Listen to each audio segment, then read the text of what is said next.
Hello दोस्तों, आज की अपनी कहानी है सन की राजा। एक राजा की कहानी। तो चलो शुरू करते हैं। बहुत पुरानी बात है। किसी देश में एक राजा राज करता था।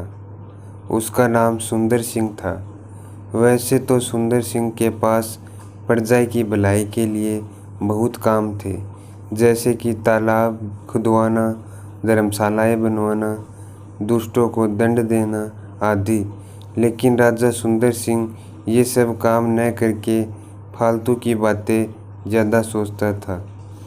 जैसे एक बार उसने अपने मंत्री को आज्ञा दी कि राज्य के छोटे छोटे तालाबों में जितनी भी मछलियां हैं उन सभी को इकट्ठा करके एक बड़े तालाब में छोड़ दिया जाए।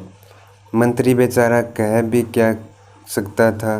राजा का सेवक जो ठहरा, पूरे 1 महीने की कड़ी मेहनत के बाद यह काम पूरा हो सका। मंत्री ने सेनापति से मुलाकात करके सारी बात बताई।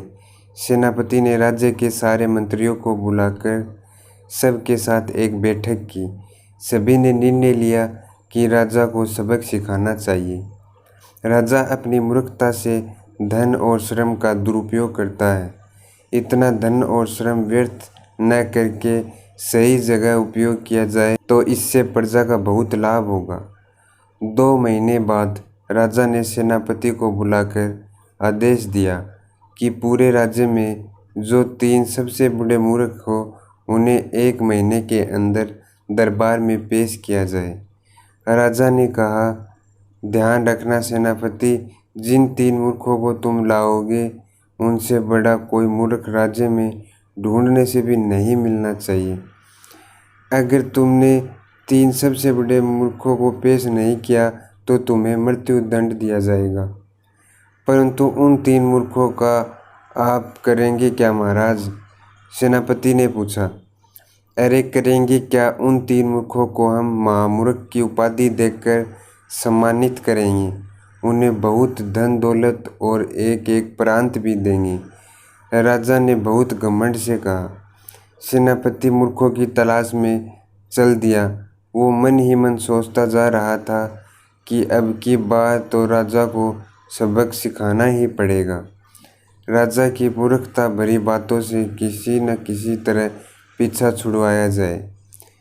20-25 दिन बाद सेनापति वापस लौटा और सीधा राज दरबार में जा पहुंचा। दरबार लगा हुआ था। सभी मंत्री दरबार में उपस्थित थे। सेनापति को देखते ही राजा सुंदर सिंह ने पूछा, कहिए सेनापति जी, क्या आपकी खोज पूरी हो गई? सेनापति ने झुककर प्रणाम करते हुए कहा, जी महाराज, और अपने पीछे खड़े हुए एक आदमी की ओर इशारा किया। तो ये है हमारे राज्य के सबसे बड़े मूर्ख। राजा ठहाका लगाकर हंसते हुए बोला, सुनाइए इन्होंने क्या मूर्खता का काम किया है? राजा ने कहा। सेनापति बताने लगा, महाराज, इस आदमी का परिवार भूख से भिलक रहा है, बच्चे रो रहे हैं, इसकी पत्नियां हड्डियों का ढांचा बन गई है, मगर फिर भी यह कुछ काम नहीं करता। इससे किसी ने यह कह दिया कि देवी जब तुमसे खुश होगी तो तुम पर धन दौलत की बारिश होगी। बस फिर यह 1 साल से सारा काम छोड़कर देवी को खुश करने में लगा रहा, पर काम न करने वाले की तो किसी भी देवी देवता ने कभी कोई मदद नहीं की है। इसको धन कैसे मिलता? ना धन की बारिश होनी थी और ना हुई। 1 साल तक काम न करने से इससे घर का सारा सामान भी बिक गया और इसके परिवार के पास खाने को भी कुछ नहीं रहा। 1 महीने पहले इस मूर्ख ने किसी को कहते सुना कि रुपया रुपये को खींचता है। बस फिर क्या था, इसने तुरंत एक साहूकार की यहाँ नौकरी कर ली।